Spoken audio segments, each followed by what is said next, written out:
안녕하세요. 자선생입니다. 자, 이제 오늘로써 연말이 다 지나가고 이제 내일부터면 또다시 새해가 다가오는데, 새해에는 많은 분들이 건강하셨으면 좋겠다는 마음에서 오늘 이 영상을 좀 찍게 됐습니다. 해서 새해 선물 겸해서 좋은 영상 하나 올려드리겠습니다. 자, 오늘 이야기 드릴 주제는 이완에 대한 이야기인데, 이완이 두 가지에 대한 형태의 이완이 있다는 거 알고 계신가요? 자, 첫 번째로는 우리가 흔히 알고 있는 물리적인 이완이고요. 두 번째로는 새로운 개념에 대한 이완, 본질적인 이완이라고 제가 표현하고 싶은데, 자, 물리적인 이완 그리고 본질적인 이완, 이 두 개가 어떻게 틀린지에 대한 설명을 좀 드리도록 하겠습니다. 참, 오늘 영상 보시면서 조금 길어지실 텐데, 이 내용이 좀 너무 길다 보니까 요점만 좀 알고 싶다 하시는 분들은 마지막 1, 2분 정도만 잘 보셔도 충분히 이해가 되실 것이기에 참고해 주시면 좋을 것 같습니다. 자, 우리 근육은 겉에 막이 있어요. 그 막이라는 게 존재하고, 이거는 동물도 그렇고 똑같이 존재해요. 자, 이 형태를 어떻게 알 수가 있냐면, 아기가 태어나게 되면은 만졌을 때 엄청 부드럽고 말랑말랑해요. 그 근육이라는 형성 자체가 잘 자리가 안 잡혀 있으니까. 근데 이제 그게 조금씩 시간이 지남에 따라서 굳어지면서 우리가 나이가 먹게 되면 그 조직들이 점점 굳어져 가요. 자, 그러면 우리가 여기서 알 수 있는 거는, 내가 나이가 먹어서 조직이 굳어지고 그렇게 됨으로써 통증이 생긴다면, 그러면 어릴 때 모습, 조직이 부드러워지면 내 통증은 0이 되는 거예요, 다시. 자, 그러면 우리가 그 조직을 부드럽게 만들기 위해서 어떤 걸 할 수 있을까라고 생각해 봤을 때는, 우리는 태어나면서 죽는 순간까지 결국 호흡이라는 걸 하게 돼 있어요. 자, 근데 호흡이라는 것은 결국엔 들숨과 날숨을 통해서 수축이라는 걸 하게 돼 있고요. 자, 그러면 우리는 태어나서 죽을 때까지 쉽게 설명드리자면 수축만 하다가 죽는 거예요. 그러면 과연 이완은 언제 하냐? 죽을 때까지 하지 않아요. 그게 무슨 말이냐? 선생님, 그동안 저희가 이완이라고 알고 있었던 물리적인 이완, 제 표현입니다, 사실. 제 표현적으로 물리적인 이완. 예를 들자면 이런 거죠. 우리가 누워있는 상태가 되면은 수축일까요? 이완일까요? 라고 질문을 던졌을 때 많은 분들께서 선생님, 그건 이완입니다. 라고 대답을 하실 거예요.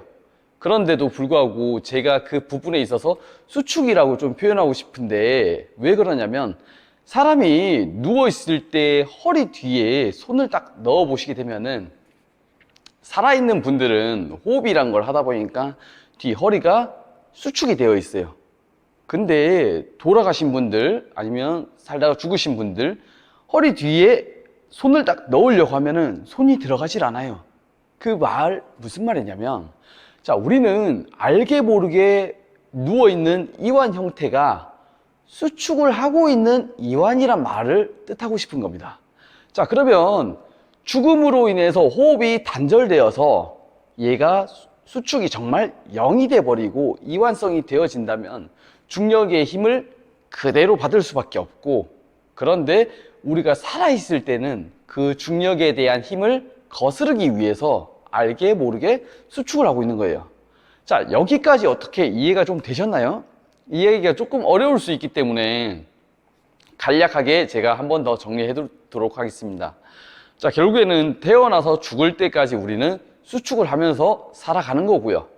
그리고 우리가 흔히 알고 있던 이완은 물리적인 이완이라고 표현할 수가 있고, 그 이완은 수축 속에 이걸 어떻게 쉽게 설명드리죠?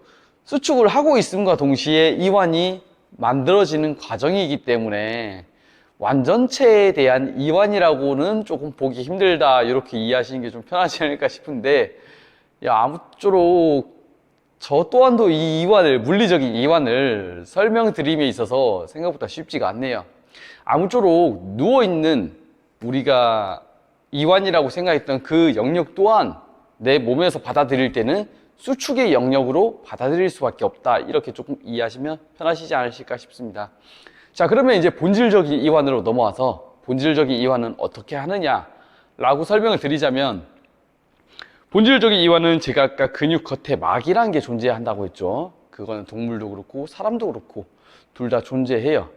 자, 그러면 그 막이란 것은 외부에 대한 충격으로 이 막을 뚫을 수가 있어요. 그게 사람의 손이 될 수가 있고 이런 롤러 같은 도구가 되어질 수도 있고요. 근데 사람의 손으로 자꾸 이루어진다 하면 에너지가 자꾸 소비가 되어질 수밖에 없고, 반대로 도구를 이용하면 좀 더 보다 더 편할 수밖에 없습니다.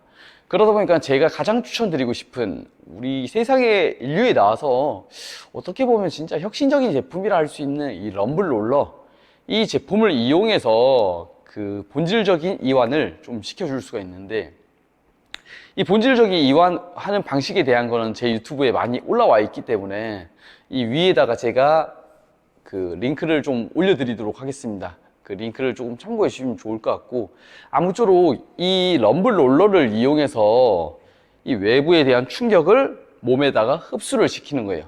그렇게 함으로써 이 막들을 점차적으로 두꺼웠던 부분을 얇게 하다가 결국에는 이 막이 정말 옅어질 수 있게, 이 막이 사라질 수는 없어요. 막이 사라지면은 몸이 어디로 가야 될지에 대한 그 활동 반경을 잃어버리기 때문에 막이라는 거는 사라질 수는 없지만, 그 막이 두텁냐 아니면 얇냐 이렇게 나뉘어질 수 있다 생각하시면 좀 좋을 것 같고, 그래서 이 럼블 롤러를 이용해서 그 막을 자꾸 얇게 만들어 주시면은 내 움직임, 내 생활 반경에 있어서 좀 더 부드럽고 편해지고, 더 나아가서는 좀 어릴 때의 모습으로 다시 돌아간다? 이렇게 조금 생각하시면 좀 편하시지 않을까 싶습니다. 이 무슨 말도 안 되는 뚱딴지 같은 소리야 라고 하시는 분들이 계실 텐데, 성인이 되어감에 따라서 우리는 자꾸 몸이 앞으로 쏠려가요. 그렇기 때문에 할머니가 됐을 때는 꼬부랑 할머니가 되어지는 것이고요. 자, 그러면은 그렇게 되면 될수록, 꼬부랑 할머니가 되면 될수록 우리 몸에 대한 영역들은 전부 다 앞쪽으로 쏠려요. 그렇게 됨으로써 사고에 대한 영역, 뇌에서 사고할 수 있는 그 영역들이 전부 다 한정적으로 닫히게 되어지고요. 자, 그러면 이 영역들을 좀 더 활성화시키기 위해서는 전면으로 쏠려지는 부분을 뒤로 쏠려질 수 있도록 만들어 준다면은 우리는 어릴 때의 그 모습, 호기심 왕성하던 그 모습으로 또다시 돌아가려고 할 거예요. 그 모습을 만드는 데에 대한 1등 공신이 이 럼블 롤러라 생각하시면 좀 좋을 것 같습니다.